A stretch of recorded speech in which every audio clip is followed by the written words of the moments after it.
Okay, so we're standing right now, right in front of the house. And Naiara, you wanted to talk about the volumes and the exterior of the property. Yes, I think it's very important before we go to the interior of the house to understand the actual constraints of the exterior to see how we actually coordinated that internal space. So as you can see, the house is very much like a cube, but it has some extrusions, let's say, in this direction to the front and to the back. The reason being is that we have a constraint of percentage of occupation that we can have in this plot of land, and also constraints of offsets that we can have from these walls. So what we wanted to do is to maximize the front facade, and therefore, how can I start playing with this volume? So actually, for us, we have two spatial moves, let's say. Imagine that this is a cube with a grid, and you just do very big moves. So if you see this green volume, it has been moved towards us. And when I was saying before, this challenge between function and beauty is that with this only move, I can create a more cozy patio space. I can allow for a balcony on the top, but I can also allow for a protected space with this cantilever when I access the house in the front space. In the other cantilever that we see here, the moment of this extrusion towards us of the cube allow us to have a balcony at the back that would allow us the access to the top of the house. So only two moves of this cube in this grid that will actually create the whole project. Okay, great. Yes. Let's go to the front door. Yes, let's do. Okay, so we're right by the front door. You're going to talk us through, give us a show us around the ground floor of the house and talk about the ergonomics and the flow of the spaces, yeah? Yes, so please welcome home. As you can see, the scale of this door is incredible. Yes. We are walking into a 3.7 height space. Yes. And actually, if you walk in this space, this is the most constrained moment because we wanted to create a contrast when you walk in, that you come all the way here and you have a list of 7.5 meters height void space. And if you walk past, is the moment that you actually have an instant connection with the garden. So this I is the love moment that. we have connection with nature, connection with light, connection with height, and it's the catalyst of the experience of the house. As you can see, all of these spaces are connected. Yes. We have the kitchen bar area with the future dining space. Here we have the drawing room, which I would like to also point out that it's not just a drawing room in front of this fireplace, but it tends to extend all of the way to the void. Why would I stop where the height of the project changes, but actually it will extend until this area of a more cozy sort of reading spot. And if you follow me in the other side of the chimney space, we have a TV room. At the moment, we would like it in the future that our TV is placed on the wall. But one of the features that I wanted to highlight is the importance of how we are hiding the TV when you come to the room. And also that when we are sitting down in the sofa, we have connection to water. We have connection to also looking at the beautiful exterior tiles. And I have a connection to also looking at the void and the spatial qualities of this area. Also, I can open the window in these very nice warm nights of Madrid. So this is one of these, the living room. And I think it's also worth mentioning that when we are walking around the house in these journeys, there is always moments where you look at nature. So now I would like you to come and look up. So you can see that no matter where you are in this space, you always will have a window frame in nature. One we have up in this is the north side, so we will never have light coming in, but we'll have a bright space, let's say. In here in the kitchen, you will always see our garden edge through this window, and of course our main garden through the this space. Also, this future dining room will have the opportunity to open the doors and be really connected to the patio area. That will be an area where you can extend this the culinary experience outside. Also, maybe as an additional point about the windows is that they are like doors. And the most special one is the one in the living room space that we can actually open. Yes. all the way. My husband. So this space opens up It opens completely, up, doesn't it? yeah, three-fourths of the Look space. at that. So when you are actually inside, Yes. you can. So tell me about the shaded space that you're going to have here, So- because the pergola's not there yet. This structure that you see here is because it's designed to hold a metallic structure that is of the same materiality that you see on these edges of the windows, to protect or to provide more shading space here. But to be honest, the way that the house is designed, south is here, therefore we only have a morning sun here. Right. In the afternoon, this our volume already provides the sufficient shade here. In Madrid, the hottest moment of the day is normally at 4 o'clock, where you can get the 40 degrees. So in that moment of the afternoon, this is a shaded space, and the pool is half shaded. So in a way, it would only be for very light morning sun that will provide a shadow here. But otherwise, for the hottest moment of the day, our own design protects the space. And of course, at the moment, it's quite hot. Yes. And by the way, just we're talking about that, you've got underfloor cooling. Yes. And it's really noticeable.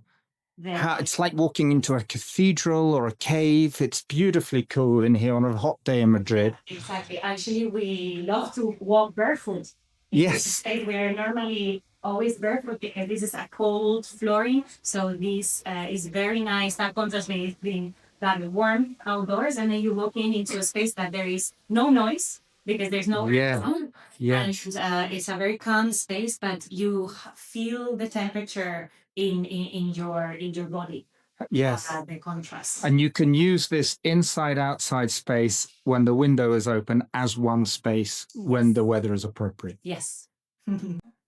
Okay, so we're now on the landing, and Naiara, tell us about the staircase, because that was a special feature. It's a special feature. I always imagine the house to have a very sort of floaty, almost in gravity like stairs. And because we have very high ceilings, obviously the length of the staircase needed to be fitted in a more strategic way. So the way that we start is more sculptural, more solid, and then the staircase just runs up. We had a challenge of the balustrades to follow all the regulations. Every 10 centimeters have a vertical, and I didn't want it to be full of like fence light everywhere. So we decided to have a transparent edge towards the void, and only one moment of this hanging frame that will actually look as if it's holding the staircase. Also, one element of this transparency of the stairs is that when we are in this multifunctional space that I will explain in a moment, is that we have an interrupted view towards the back of the house, which has an amazing greenscape to that road. Let me just look at that. Yes, and those are the stairs that connect to the roof of the house. Yes. And then this space for us is also another core of the house. Is a playroom for the heat, but for me, a space that will evolve over time. I didn't want with anything fixed. I don't want it to. My kids are growing up very quickly. Therefore, now they just need space. They just need to organize all the toys that they have, and to also a space to draw and place to create. But otherwise, this space, if you come in a few years, it will be a different atmosphere. Yes. Yeah. And then, as you can see, there is no like additional corridors. All of the rooms of the house connect to this void space. So we have one of the toilets, a guest room, and 2 bedrooms, and our master bedroom that I will show you as well in a second. But as you can see, even though it's a large space, it's quite compact because everything goes to the core spaces of sharing, no? The living space for the kids, the living space downstairs for eating. So everything goes to the core of the house. Okay, let's look at the master bedroom. Now gonna show you the master bedroom. As well, very little furniture for now as we just moved, but we have the beautiful feature of having the balcony that we can enjoy and overlook the garden.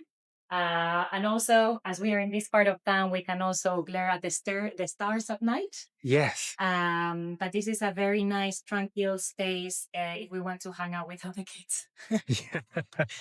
Yeah. So, as these, yeah, and then we have a walk-in wardrobe here. And toilet. For us, the toilet was an important feature of the house, and it's this sort of connected space. It's the only bathtub of the house as well because the kids have showers. But it was very difficult for us to design this space at first because we didn't understand what style we wanted. And at the end, I think we created a contrast between a concrete sort of feel and look in the floor and this wall, and a marble-like look on the other three walls. So we have a contrast of materials that I love actually. Also, you have a bit of wood to make it a bit more warm, and the features of the rose taps and details of the toilet. Yes, I think you've got excellent taste. Love this. Yeah. Love this. Our kid always wants to be in the bathtub. Of course they do. Every day in town. Okay, so this is the shared bathroom, the kids' bathroom. Tell us about this. Yeah. So actually, this is the kids' bathroom, as you say, and because they're growing so fast, they don't have a tub; they have a shower. And for me, I wanted to, with very little details, have a fun atmosphere. So one feature is the mirror, and the other one is the color of the tiles, and the fact that it has two textures rather than just one. It also adds to the tectonic experience of the place. And yeah, so. And also, the green color reminds me of sort of like Mediterranean scene, which reminds me of summer, and I love that feeling of coming in. I agree. Okay, so we're on the roof, and here are the solar panels. Tell us about what you hope to. I think it was very important when we conceived the house on the now is the integration of renewable energy into the house because the moment is very accessible, and so we have a number of solar panels that were calculated in relationship to the scale and the use of energy of the house. And I have to say that they are placed also on this side because we also find that in the future our house will have a little solarium here that we will actually use as well to come in those, to have an extended house in the roof. But yes, I think later on we can go into the details of the mechanism of the functions of the house. But the solar panels are key for not only for electricity, but also we will see how the systems of waters of the house are also or either hot in winter or either cold in summer. Therefore, also the solar it helps with these cycles of the house.